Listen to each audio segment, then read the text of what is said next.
உங்க இருப்பிடத்துக்கு நீங்க போயிடுங்க, அவங்க வராங்க, உங்களை மீச்சிடுவாங்க, நீங்க மூத்தாயிருவீங்க. தன் படையை அந்த இரும்பினுடைய தலைவி காப்பாத்துது, எல்லாம் முடிஞ்சது. இந்த நிகழ்வு சுலைமான் அலைஹிஸ்ஸலாம் அவங்களுடைய காதுல கேட்குது. ஏன்னா அவங்க எல்லாம் எல்லாத்தையும் வசப்படுத்தி கொடுத்துருக்கலாம். காற்று, பறவைகள், சின்ன சின்ன பூச்சிகள் என்ன பேசினா அவங்களுக்கு தெரியும். அப்படிப்பட்ட ஒரு வாக்கியத்தை சுலைமான் அலைஹிஸ்ஸலாம் அவங்களுக்கு கொடுத்துருக்காங்க. அல்லாஹ் தஆலா தன் கூட்டத்தை ஒரு எறும்பு காப்பாத்திருக்க, நான் கூட்டத்தை காப்பாத்திருக்க அல்லவா, அந்த எறும்புக்கு ஏதாவது ஒரு பரிசு கொடுக்கணும் அப்படிங்கிறதுக்காக அந்த எறும்பு அழைச்சி பேசுறாங்க. யார்? சுலைமான் அலைஹிஸ்ஸலாம்.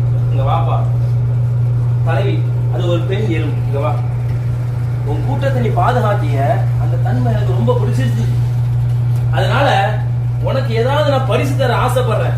சுலைமான் அலைஹிஸ்ஸலாம் உள்ளது என்ன, எறும்பு என்ன கேட்டோம், ஒரு இனிப்பு பண்டை கேட்கும், ஒரு இனிப்பு பண்டை கேட்கும், ஏதாவது சின்ன பொருள் கேட்கும் அப்படிங்கிற எண்ணத்துல சுலைமான் அலைஹிஸ்ஸலாம் எறும்புட கேட்கிறாங்க. எறும்பு சொல்லுது, ஓ சுலைமானே, சின்ன எறும்பு, ஓ சுலைமானே அலைஹிஸ்ஸலாம், நான் கேட்பதை உங்களால் கொடுக்க முடியாது.